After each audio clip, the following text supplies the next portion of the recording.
Hello again, everyone. This is Game Collector with my 100th review episode. That's right. And for such a special occasion, I am not just doing one review, but two at once. Well, not quite two at once, but I'm doing two figures at once, and they're both gods. Giant robot gods. One that eats entire universes, and the other that, well, created an entire race of robots that turn into vehicles and or animals and or dinosaurs and or other giant robots. Yeah, there's that. So, let's get things started with the toy that was released first, and back in 2003, I believe, Unicron. Nom nom nom. Yeah, that's pretty much it for his planet mode gimmicks. Well, he has his dead end minicon right up there, and that can be removed, which leaves a giant gap there. You can plug him in on these little things here, and then they will, well, okay, we'll save those for robot mode. Unless I have a minicon lying around here.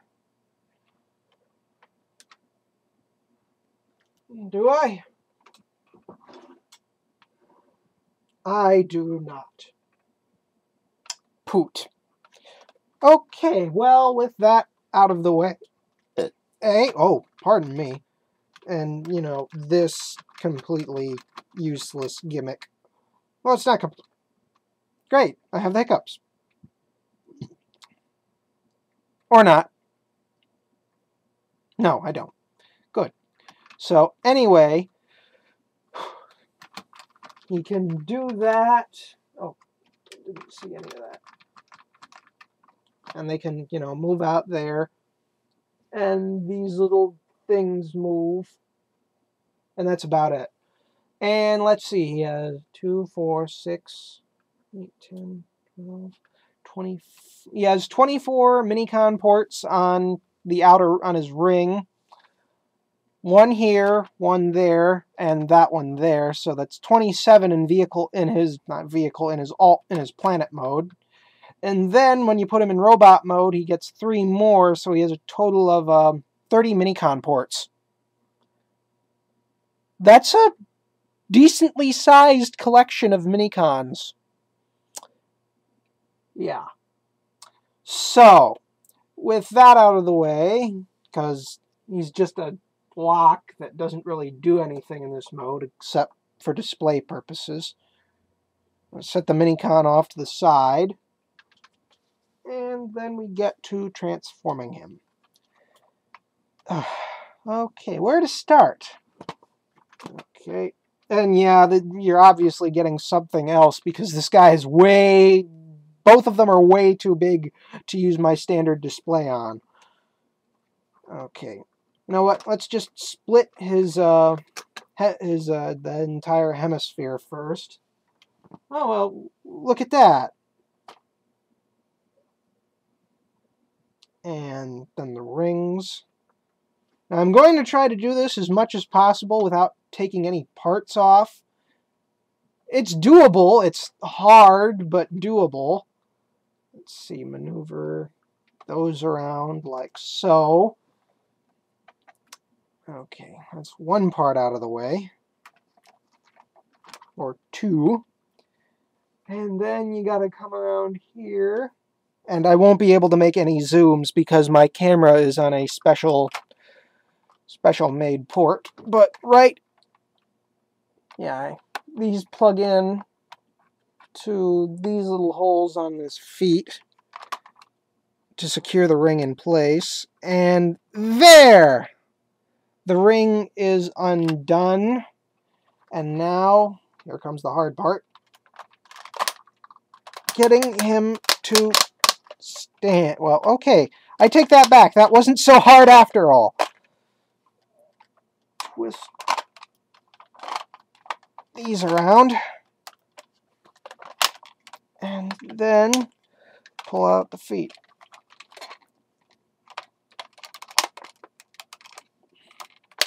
Now, I actually got this guy when like 2 days before my 15th birthday from my dad.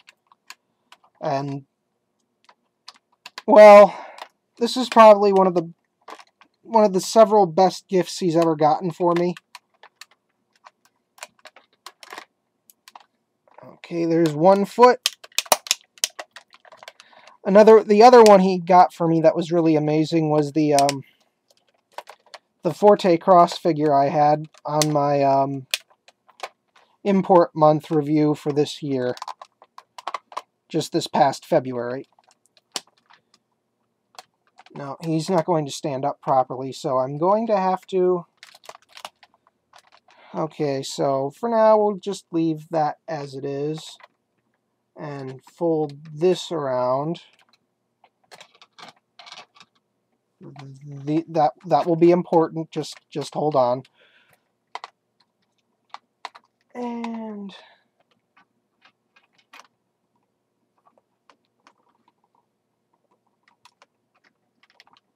folding that around.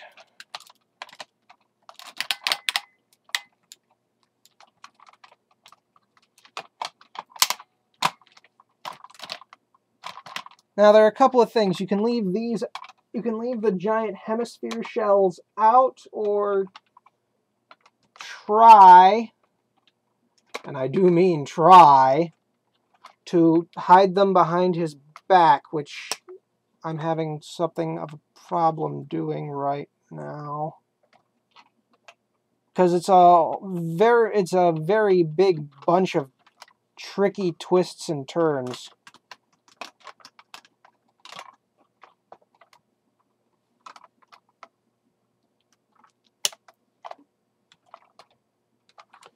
And this is what you'll end up with when it's folded up. Okay, and like that.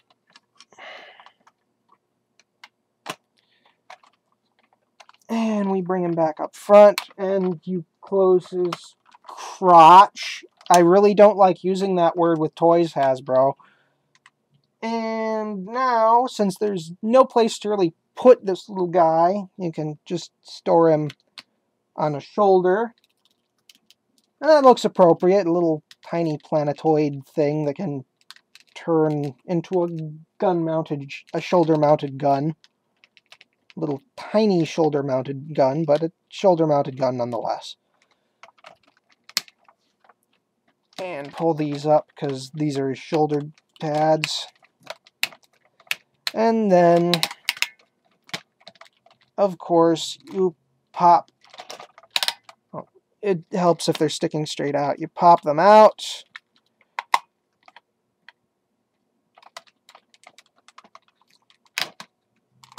And you get his hands. Now, one hand is transparent. You'll find out why later on in the review, unless I make its gimmick go off. Mid-transformation, which is highly unlikely. And you've already seen parts of his articulation right here, just in the transformation. There. He actually has better balance when he stands like this. And last, you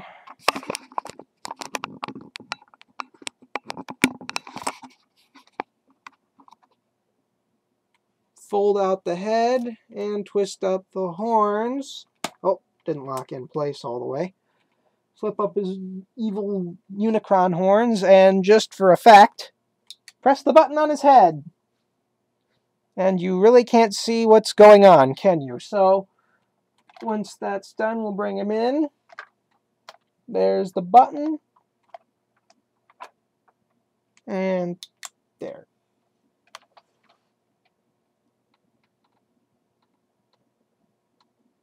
Yeah, his eyes light up.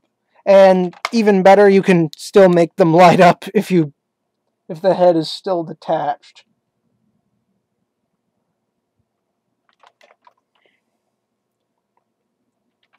Yeah, it even has its own battery cover, but we'll just attach that right there for now. And we'll cover some of his other gimmicks. For example, the other light up portion is his hand. And here's his other hand, because this one is sort of also a gimmick. He has, all of his fingers are articulated at the knuckle and the mid-knuckle, or mid-joint. Yes, you could totally do what you think I might do, but I'm not actually going to do. But I will do this.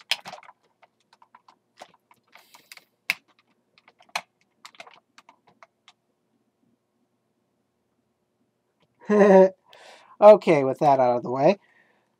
Yes, his hands are fully articulated, because I can't talk. And at the wrists, has the elbow joint. And no, the light up one doesn't have any hindrances at all. It just has a battery pack inside of it. Yeah, and that's it.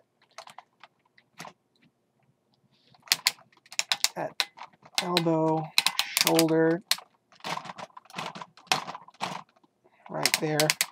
Now, as for his other gimmicks, since he was meant to be a giant Minicon holding thing, he has little compartments in his legs to, well, hold Minicons. What else? And do I have... No. No, of course not. Why would I have any Minicons to use at the moment? Oh wait! I do have one! I have Optimus Prime's Minicon from Armada.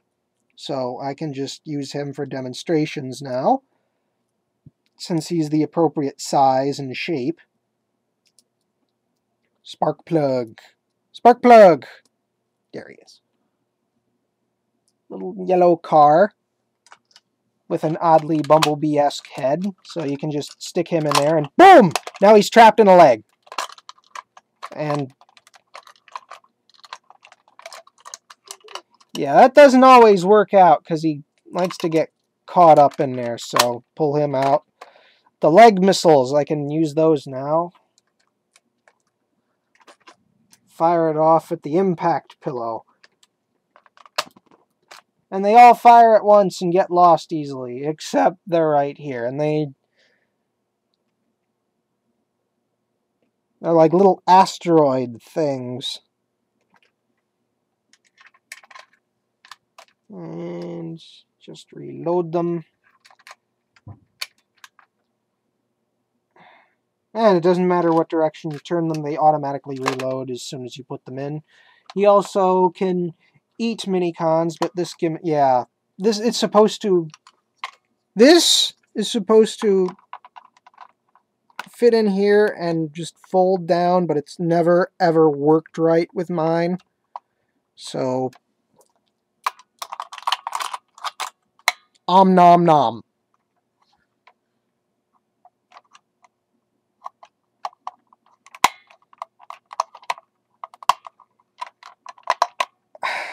Again, it's never worked right.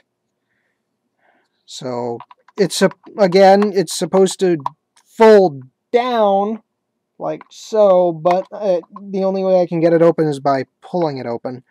So you can have a Minicon stored in there.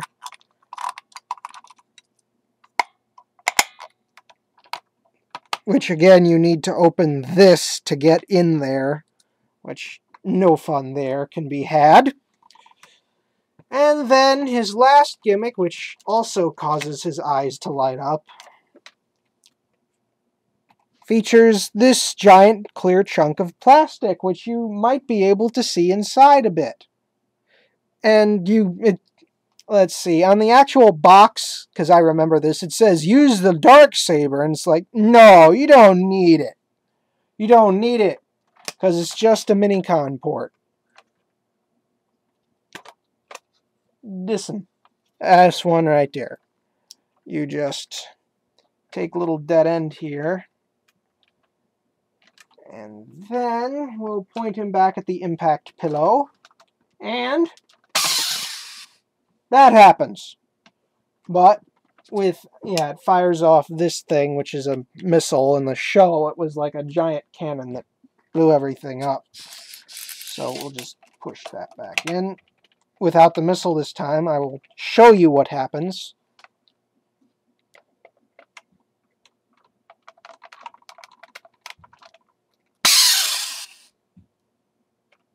Yeah, it does that. And that's his giant disintegrator cannon thing.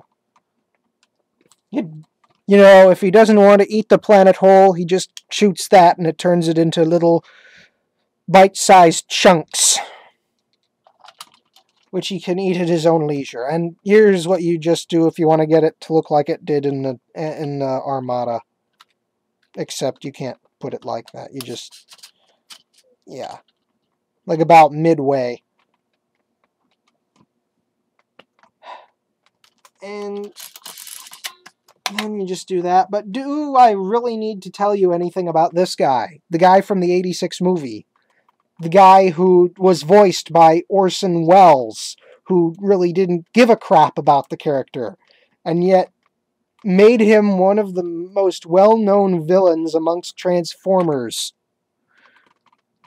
Seriously! And he turns into a planet! You really can't sing the praises of this guy much more. Although this is the Armada version of the toy, I really, really wish I had the Generations version from a couple of years ago. My God, that thing was fantastic. And it even looked more like the one from the classic '86 movie. So, yeah. Wait. Nope, dead end can't fit. And you just plug him back on the shoulder, because, again, that just seems like such an appropriate place to keep him, like a little planet-sized parakeet. And I forgot to cover leg articulation, because all this crap gets in the way. He does have a decent knee joint, although on mine it's a little... His left knee is loose, but his right knee is nice and tight. I might have to... I really don't... Yeah. You heard the other one ratcheting.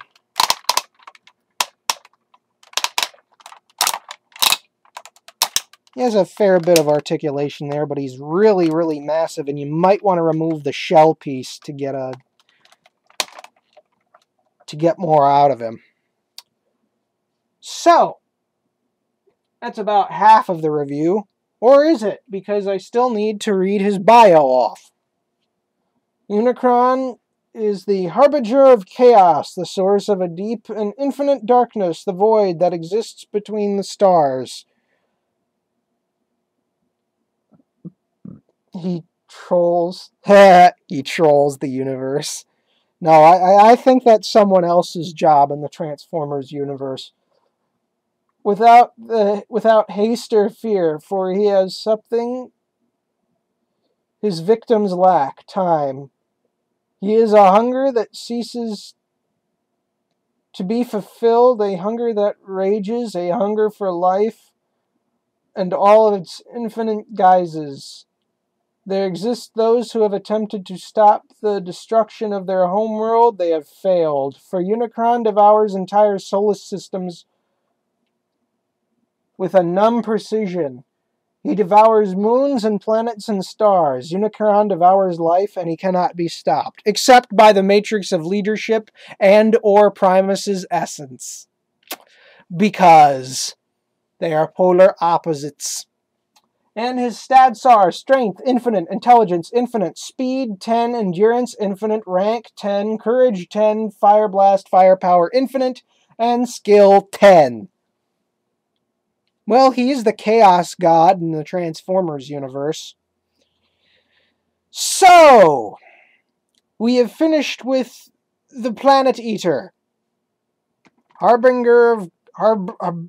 that word that I said in his bio that I can't say now. Of chaos.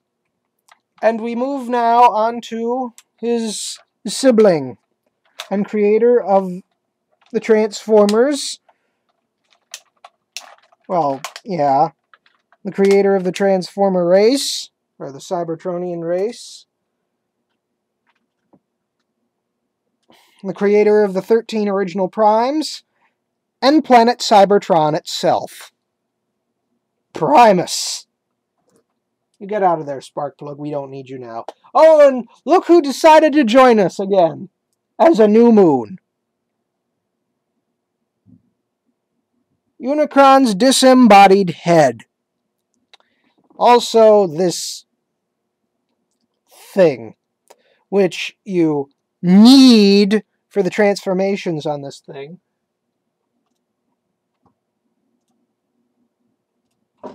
Though, technically, that's not entirely accurate because there are ways around it, and I will show you those ways. And this is Cybertron, obviously. And right there is Iacon, the Autobot capital. And right on the other side, opposite of it, is Kaon, the Decepticon capital. It looks like a mushroom. Okay. Yeah, and you have little tiny cities and roads and things scattered around the surface. At least on the upper hemisphere. Oh! And there's another city. There's a city there. And another one there.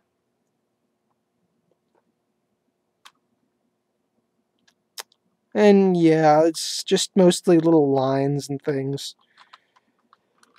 Hoy! This is a long one. So, the Omega Lock and Primus's Cyber Key thing. You can store it right there for now if you don't want it to really show off. Or you can just put it on the port and it stays lit.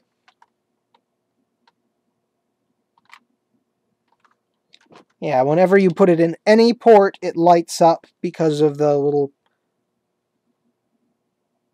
pressure button. So, for this one, if you use just your finger, if you can see those two little notches on the sides, you want to make sure those are pressed outward, going that way and that way simultaneously. And when you use this, pushes them out, and then this happens. Used to be so much easier to do that. So yeah, when you pull that out, the planet splits and gets two gigantic guns.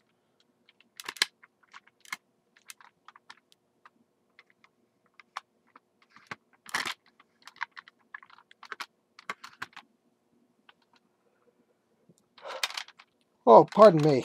Which can be fired if I rotate them into the proper alignment. And I'm going to remove the impact pillow so you can actually see them because they're black. Yeah. So you just collect those back up. I'm going to put them back in because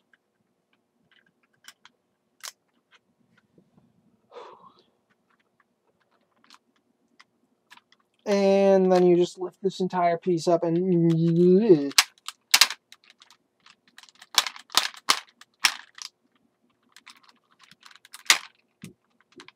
while exclusive to the American instructions, I think, or I'm pretty sure it's just limited to that.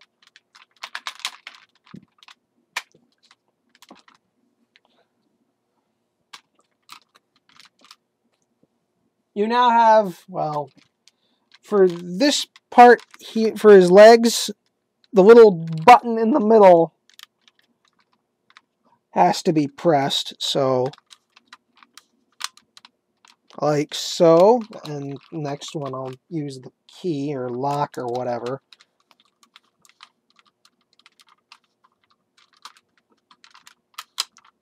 And these little cities,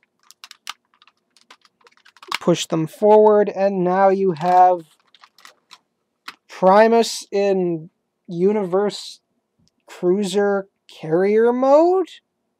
I have no idea.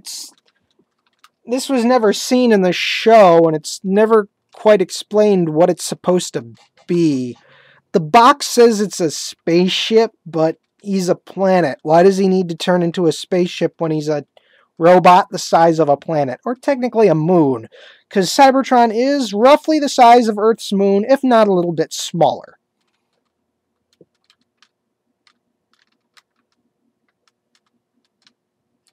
So yeah, with that kind of halfway transformed form out of the way, you just take these, fold them all the way down like that, so they're facing that way. Pull that up all the way, and just do a complete 180. So now all of that planet kibble is on his back. Pull these up. Pull these little flaps up.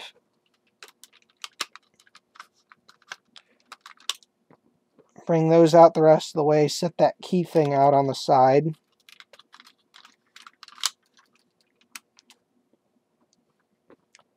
Split the legs. And again, like Unicron, they're better off. He stands better with when his legs are splayed a little bit. And lastly, this one this one's about the same as the one on the back, but I prefer using this thing because it's easier. Put it in there and nice and close. Sadly, his eyes only light up for that. Oh yeah, and pull out the fists. He doesn't have any wrist articulation unless you move the entire elbow portion. He does have mini-con ports, but they don't do anything like they would on Unicron. No, they just serve as storage. He only has, let's see, 4 on his back, 1 on each arm, and 1 on each of these.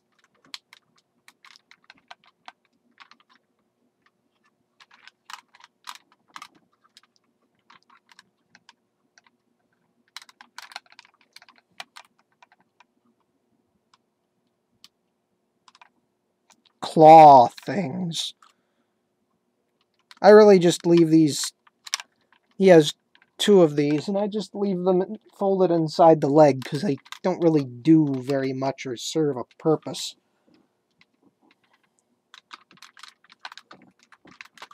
Okay, so he has 1 gimmick that involves a key, which is kind of stupid because he's like $50.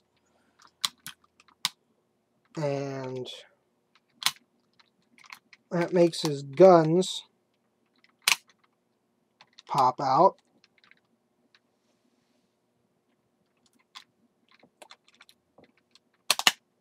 And there.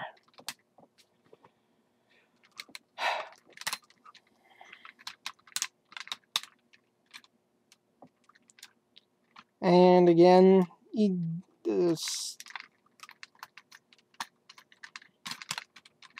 I'm just going to keep this 1 gun folded away. This one doesn't like to... No, I'll just fold them back in. So, his articulation does have some limits because of his shoulder kibble and back kibble. So he can do about that. Elbow can turn.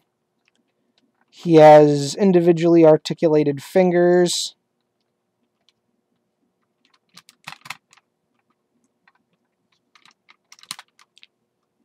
I do say he would fancy a cup of tea. And let's see.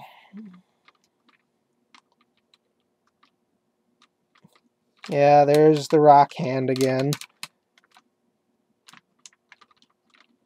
Although his thumb doesn't have the gigantic range of movement that Unicron's does, it's there. His head can turn left and right, but he can't look backwards because why would a god want to look backwards anyway? He has waist movement because that's due in part of transformation.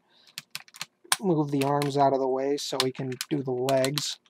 Thankfully, he doesn't have all that kibble that Unicron has. Although, some of it is a bit intrusive.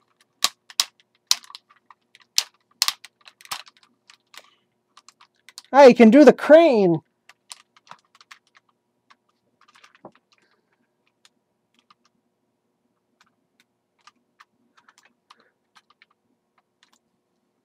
He's doing the crane technique!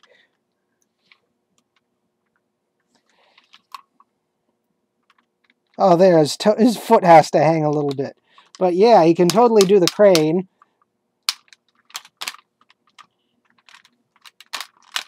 And that's about as much as far out as his leg can go, which is pretty far. And yeah, it can even turn at the knee. And can even bend inwards, even though it's not supposed to. And, you know, now he's part chicken.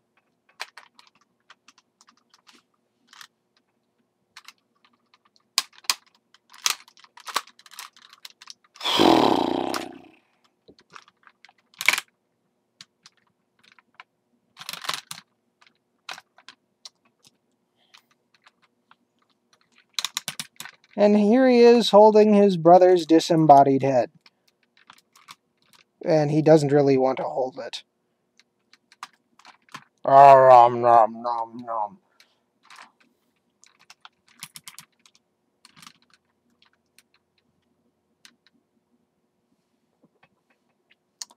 And you can plug this in here. If you push it all the way in, or just let it kind of hang, it just kind of dangles.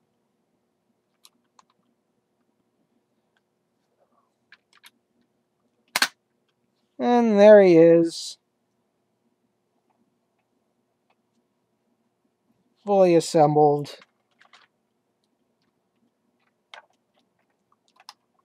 And just like the review started, they were both there in their planet modes. And now here they both stand in their robot modes.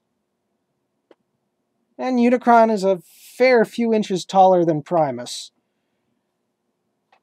I forgot by how much, but he is. I had that ruler around here. I think he's 16 inches, and he's 14 or 15 inches. I think he's 18 and he's 16 or something. Unless Primus suddenly decides to do this, and then in which case he wins the height war. Until Fortress Maximus drops in, and he wins until Generations Metroplex drops in, who is complete win at exactly 2 feet tall. So, Primus's bio: mighty creator of the Transformer race, both Autobots and Decepticons owe him their loyalty as his children. He is as old as the universe itself, which is 13 billion years old, and matched in power only by his twin brother, the evil Unicron. Primus is the Lord of Light, a pure natural force of order, strength, and peace, committed eternally to the struggle against chaos, destruction, and the ever-advancing darkness of Unicron. So, yeah, I have both of them. I got him for my 18th birthday. I got Primus for my 18th birthday, along with another guy you will be seeing somewhere down the line, who, in fact, was actually made for people over the age of 18. Okay, that sounded wrong. He's meant for 16 and plus, or 14 and plus, not meant for small children, because he is a collectible. And you'll probably see him either EP 125 or EP 150. So, with that, and not much else to say, Primus didn't really get much lines. He had the arc attached to his chest in the anime. And Orson Welles right there behind him, getting ready to eat a sandwich.